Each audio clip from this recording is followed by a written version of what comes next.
बाकी हैं वो कुछ ही देर में पहुंचने भी वाले हैं अहमदाबाद। और देखिए किस तरीके से एक्स पर पोस्ट कर उन्होंने अपनी संवेदनाएं व्यक्त की, ये हम आपको दिखा रहे हैं। पीड़ितों के साथ मेरी संवेदनाएं, बचाव से जुड़े अफसरों के संपर्क में हूं। प्रधानमंत्री नरेंद्र मोदी ने जानकारी भी दी है और साथ ही निर्देश दिया है कि रेस्क्यू ऑपरेशन को जल्द से जल्द अंजाम दिया जाए। उधर जेपी नड्डा ने भी बीजेपी के कार्यकर्ताओं से कहा है कि आप जितनी संभव हो मदद करें। पीड़ितों के साथ मेरी संवेदनाएं, प्रधानमंत्री नरेंद्र मोदी ने एक्स पर पोस्ट कर इस बड़े हादसे पर अपना दुख व्यक्त किया और ये बताया कि बचाव कार्य से जुड़े हुए जितने भी अधिकारी हैं उनके साथ मैं लगातार संपर्क में हूं। यानी कि हर एक जानकारी प्रधानमंत्री खुद यहां ले रहे हैं अधिकारियों के जरिए। अहमदाबाद में ये बड़ा हादसा हुआ है और एक बड़ी जानकारी ये निकलकर सामने आ रही है कि अहमदाबाद एयरपोर्ट के रनवे 20D से इस विमान ने दोपहर 1:39 पर जब उड़ान भरी, उड़ान भरते इसने करीबी ATC को मेडे कॉल किया था, लेकिन इसके बाद विमान की ओर से ATC की कोई सिग्नल नहीं दी गई। उड़ान के कुछ सेकंड बाद ही विमान एयरपोर्ट परिसर के बाहर ही गिर गया। अब मेडे कॉल होता क्या है जरा ये भी समझ लें। किसी भी फ्लाइट में मेडे कॉल एक इमरजेंसी मैसेज होता है जो पायलट उस वक्त देता है जब विमान किसी गंभीर संकट में हो और यात्रियों या क्रू की जान को खतरा हो, जैसे कि विमान का इंजन फेल हो जाए या विमान में आग लग जाए, हवा में टकराव का खतरा हो या हाईजैक जैसी स्थिति बन जाए। इस कॉल के जरिए कोई भी पायलट एयर ट्रैफिक कंट्रोल यानी ATC और नजदीकी विमानों को अलर्ट करता है कि प्लेन को तुरंत मदद की जरूरत है। इस प्लेन के रेडियो पर 3 बार बोला जाता है मेडे मेडे मेडे, ताकि साफ हो जाए कि असली संकट है, कोई इसमें कोई मजाक नहीं है। हालांकि मेडे कॉल किया गया था, लेकिन बात यही है कि उसके कुछ सेकंड्स बाद ही ये प्लेन हादसे का शिकार हो जाता है।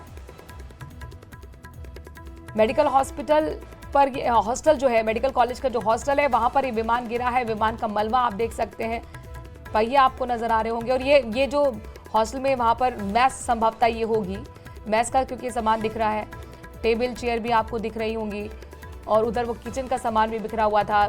जो बिल्डिंग है उसका जो ऊपर का छज्जा है वो भी गिर गया है और जो विमान का हिस्सा है वो अभी भी इसमें अटका पड़ा है। ये एक रिहायशी इलाका है जो कि एयरपोर्ट से 12 किलोमीटर दूर है और ये किचन संभवतः आपको दिख रही होगी। यहाँ पर आपको बर्तन दिख रहे हैं, किचन का कुछ सामान दिख रहा है, ये मेस लग रही है, जिस तरह से टेबल और चेयर आपको दिख रही है। तो इस हॉस्टल के इस वाले हिस्से पर, इस बिल्डिंग के इस वाले हिस्से पर ये विमान गिरा और विमान का जो आगे का हिस्सा है वो आप देख सकते हैं अभी भी इस बिल्डिंग में अटका हुआ है। ये पहिए आपको नजर आ रहे होंगे। टेक ऑफ के तुरंत बाद ही हादसे का ये विमान शिकार हुआ है। तो बड़ी खबर इस वक्त की आपको हम दे रहे हैं।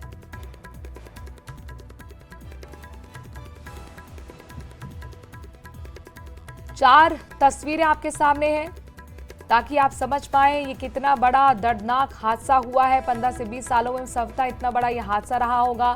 लंदन जा रहा ये विमान क्रैश हो गया।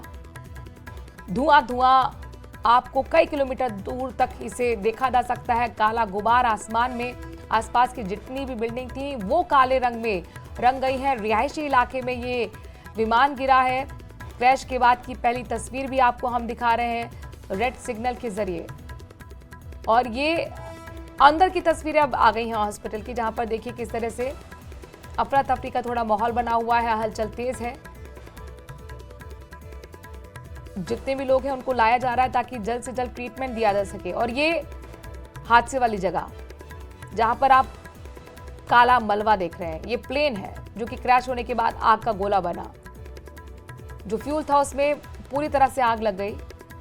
और अब ये जानकारी मिल रही है कि गुजरात के पूर्व मुख्यमंत्री विजय रूपानी भी इसमें मौजूद थे।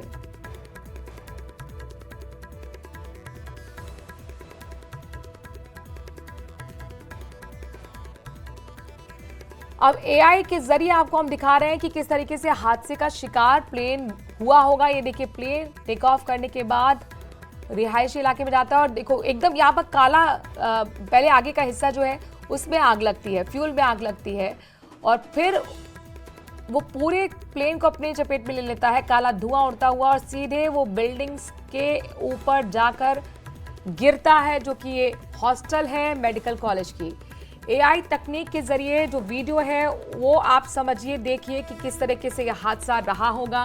प्लेन जा रहा है और अचानक से आग आगे के हिस्से में, फ्यूल में, और फिर पूरे प्लेन को अपनी चपेट में लेता है, धुआं निकलता हुआ, और टेक ऑफ के तुरंत बाद फिर ये जो मेडिकल कॉलेज की हॉस्टल है उस पर गिर जाता है। बहुत ही दर्दनाक यह हादसा हुआ है। 242 इस विमान में लोग सवार थे, इसमें से 230 यात्री थे और 12 क्रू मेंबर थे। जो इसमें पायलट थे उनका अनुभव बताया जा रहा है कि 8,200 घंटे का था, यानी कि एक अनुभवी पायलट थे। अब हादसे का कारण क्या रहे ये तो बात की बात है, जांच होगी तब पता चलेगा। लेकिन ये देखिए किस तरह से बदहवास से लोग आपको नजर आ रहे होंगे, भीड़ काफी आपको दिख रही होगी। ये अंदर की तस्वीरें हॉस्पिटल की हम दिखा रहे हैं। जैसे ही लोगों को जानकारी मिली, अपने को खोजते हुए लोग भी पहुंच रहे हैं, और ये आपको हादसे वाली जगह की तस्वीरें दिखा रहे हैं। फायर ब्रिगेड की टीम जो है, दमकल की टीम तुरंत मौके पर पहुंची, आग बुझाई जा रही है, रेस्क्यू ऑपरेशन को अंजाम दिया जा रहा है।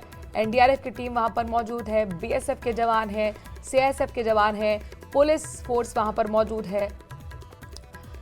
प्रधानमंत्री नरेंद्र मोदी ने भी इस बड़े हादसे पर अपना दुख जताया है। फाइनली नहीं अभी लिस्ट आ रही है, लेकिन बोर्डिंग पास पे तो नाम था, लेकिन देखते हैं अभी क्या होगा। एक वहाँ पे हमने हेल्पलाइन नंबर जो है वो भी शुरू किया है। हमारे अहमदाबाद जो एयरपोर्ट है वहाँ का हेल्पलाइन नंबर मैं आपको बताता हूँ, 07922869211। फिर से एक बार मैं बोलता हूँ, जो वहाँ पे हमने हेल्पलाइन नंबर शुरू किया है वो है 07922869211।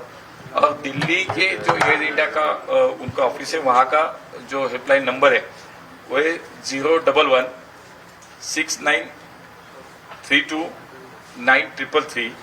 और यहाँ पे ये दोनों नंबर अभी हमने पब्लिश भी किए हैं। तो मुझे लगता है कि पहले हमें वहाँ पे मदद कार्य जो है उस पर ध्यान देना है, तो हम सभी लोग वहाँ पे पहुँचे। नहीं, ज्यादा लोग बच सकते हैं, लेकिन अभी उस पर बोलना ठीक नहीं है कि हमारे सामने अभी रियल पिक्चर क्या है वो आने वाला है। पहले तो लोग वहाँ पे सब हम जुड़े हैं, वहाँ के राज्य सरकार के संपर्क में, राज्य सरकार के माध्यम से सभी वहाँ की जो इमरजेंसी उनकी सेवा है वो वहाँ पे काम कर रही है। तो पहले वहाँ पे जाके पहले बात करेंगे, देखेंगे, उसके बाद बोलना।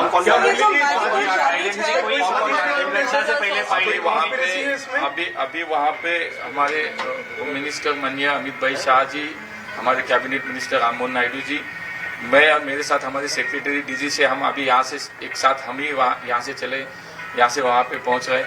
तो वहाँ की स्टेट गवर्नमेंट के तो सभी ऑफिशियल्स है, वहाँ के हमारे सीएम साहब है, लेकिन यहाँ से भी हम हमारे सभी मंत्रालय के सभी टीम भी वहाँ पे पहुँच रही है और हमारे मिनिस्टर भी पहुँच रहे हैं।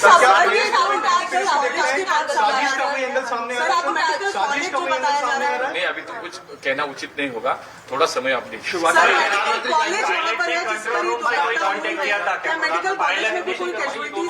अभी मैंने वही कहा कि अभी तो एक प्रायोरिटी हमारी कि वहाँ के लोगों को बचाना है। बाद में ये सब जो पिक्चर है, जो असल वहाँ पे सत्यता जो है वो सामने आएगी, थोड़ा टाइम देना चाहिए। पायलट ने कोई कंट्रोल रूम से कांटेक्ट किया था, शुरुआती जानकारी क्या, दुर्घटना से पहले कोई कांटेक्ट किया था क्या? वो तो मैसेज शायद दे रहा था कि यहाँ पे इमरजेंसी में थोड़ा मदद की जरूरत है। बाद में उन्होंने शायद कहा कि अभी हमारे पास जो कुछ है वो तो खत्म हो रहा है, शायद ऐसा कुछ तो मैसेज दिया है। लेकिन मुझे लगता है कि थोड़ा हमें पेशेंस रखना चाहिए। किस स्तर पे हो रही, किस स्तर पे नहीं, अभी तो कौन सी टीम जांच करी, इसके बारे में थोड़ा जानकारी। हमारी सभी मिनिस्ट्री उस पर मैंने कहा कि अभी मीटिंग भी हुई है, लगातार पिछले 2-2.5 घंटे से हमारी टीम उस पर काम कर रही है। हमारी सेक्रेटरी है, डीजीसीए है, एआई की टीम है, सभी लोग, हमारी विकास की टीम, सभी लोग एक साथ बैठकर वहाँ पे काम कर रहे हैं। और अभी हम डीजीसीए, हमारे सेक्रेटरी और मैं तो हम तो वहाँ पे अभी फिजिकली भी जा रहे हैं।